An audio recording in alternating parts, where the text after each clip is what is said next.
अब आ जाते हैं सिक्स्थ assumption की तरफ, जिसको हम ऑटो कोरिलेशन का नाम देते हैं, या सीरियल डिपेंडेंसी का सीरियल इंडिपेंडेंसी का नाम देते हैं, और सीरियल डिपेंडेंसी का नाम देते हैं, तो इसको हम कहते हैं। तो जो ऑटो कोरिलेशन है बेसिकली कहता क्या है, ये कहता है कि इंडिपेंडेंटली डिस्ट्रीब्यूटेड है या नहीं है, यानी कि एरर टर्म आपस में कोरिलेटेड होने नहीं चाहिए। ओके, यानी कि अगर एरर टर्म ut है तो एरर टर्म us के साथ इसका जो कोवेरियंस है वो क्या होना चाहिए, इक्वल टू जीरो होना चाहिए। क्या होना चाहिए, इक्वल टू जीरो होना चाहिए।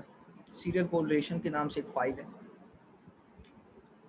ओके, चलें जी। ओके, क्योंकि बाज़ औक़ात हम लोगों ने कुछ ऐसी फाइल्स बनाई हुई होती हैं, या ऐसी फाइल जो हमें ऑथर से मिलती होती हैं, जिसके अंदर वो उन्हीं एक ही प्रॉब्लम्स को हाईलाइट करता है, तो वो स्पेसिफिकली उस प्रॉब्लम को ही हाईलाइट करके उसको आइडेंटिफिकेशन के लिए और उसको बाद में रिजॉल्व करने का होता है।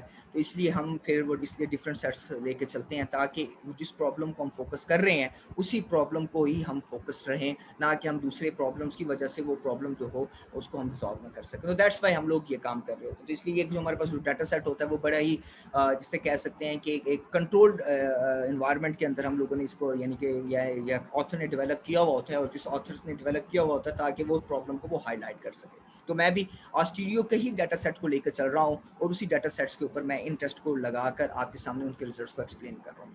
ओके जी, अब आ जाते हैं, जैसे मैंने कहा कि ऑटो कोरिलेशन की बात करता हूँ, तो सबसे पहले सपोज मैं यहाँ पे एक इक्वेशन कर लेता हूँ, ओके, और उसको हम लेके चल लेते हैं, और उस इक्वेशन के बेस के ऊपर हम लोग इन रिजल्ट्स को एक्सप्लेन कर लेते हैं। अब हमारे पास यहाँ पर तीन किस्म के वेरिएबल्स हैं, कंजम्पशन है, डिस्पोजेबल इनकम है, और प्राइस है।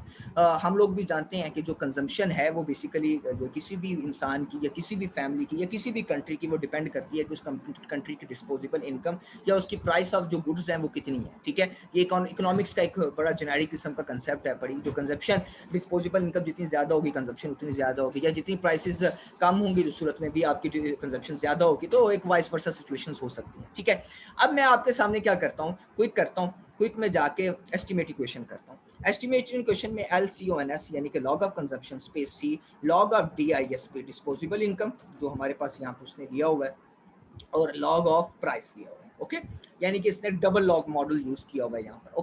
ओके, मैं अब यहाँ पे इस इक्वेशन को मैंने एस्टिमेट किया, तो ये मेरे पास रिजल्ट्स आ रहे हैं किसके, ये रिजल्ट्स आ रहे हैं सिंपल OLS के। अब देखना है कि यहाँ पर जो बेसिकली मेरा फोकस था वो क्या था। मैं यहाँ से एक एरर टर्म को जनरेट करता हूँ।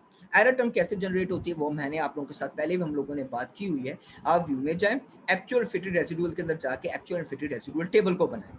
अब इस टेबल को देखिएगा, ये एरर टर्म की वैल्यूज है। एरर टर्म्स की वैल्यू कैसे कैलकुलेट होती है मैं पहले भी बता चुका हूँ, यानी एक्चुअल वैल्यू ऑफ y, यानी कि लॉग ऑफ कंजम्पशन जो है, कंजम्पशन की एक्चुअल वैल्यू में से जो आपने फिटेड इक्वेशन से फिटेड वैल्यू एस्टिमेट किया, जिसे हम लोग y हैट कहते हैं, या जिसको हम लोग एस्टिमेटेड वैल्यू ऑफ y कहते हैं, या जिसको हम लोग यहाँ पर क्या नाम है एस्टिमेटेड वैल्यू ऑफ कंजम्पशन की बात करते हैं, वो वैल्यू कैलकुलेट होती है जो फिटेड इक्वेशन से हुई है, वो 4.55 है।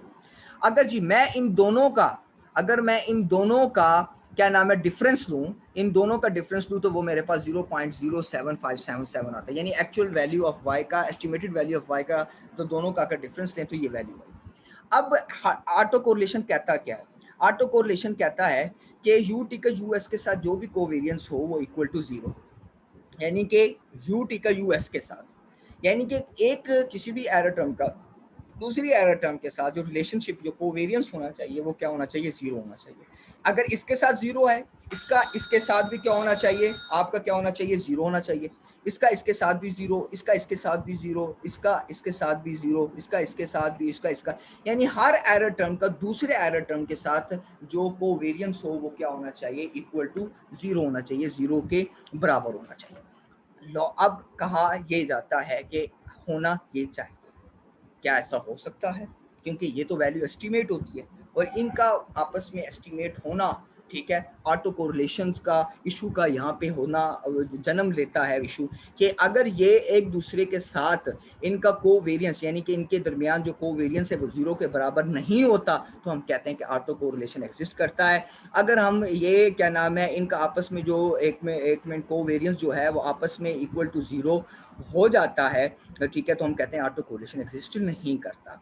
ठीक है। तो बेसिकली क्या है, इस एरर टर्म जो हमने एस्टिमेट किया, इनका आपस में एक रिलेशनशिप की बात है, जिसको हम लोग कहते होते हैं, नॉर्मली हम यहाँ पे कहते होते हैं, all the disturbance term must be identically distribute, independently distributed. Okay, ये एक दूसरे के ऊपर डिपेंड ना करें, जितने भी एरर टर्म्स हैं एक दूसरे के ऊपर डिपेंड ना करें। अगर डिपेंड करेंगे तो फिर कोवेरियंस की वैल्यू इक्वल टू 0 नहीं होगी, यानी जब एक दूसरे पे डिपेंड करना शुरू कर रहे होंगे तो सूरत में कोवेरियंस की वैल्यू 0 नहीं हो रही होगी। तो यहाँ पर जो हमारा फोकस है वो बेसिकली हमारी जो है अपना क्या नाम है कि हमारी जो को वैल्यू है, ठीक है, वो हमारी जो ये वैल्यू है इंडिपेंडेंटली डिस्ट्रीब्यूटेड होनी चाहिए। तो यहाँ पे वो इंडिपेंडेंटली डिस्ट्रीब्यूटेड नहीं होगी तो सूरत में ऑटो कोरिलेशन होगा। अगर ये इंडिपेंडेंटली डिस्ट्रीब्यूटेड है, ठीक है, इंडिपेंडेंटली डिस्ट्रीब्यूटेड है, तो ऑटो कोरिलेशन नहीं होगा, जिसको हम सीरियल इंडिपेंडेंसी कहते हैं। इट मींस कि सीरियल डिपेंडेंसी नहीं है। ओके।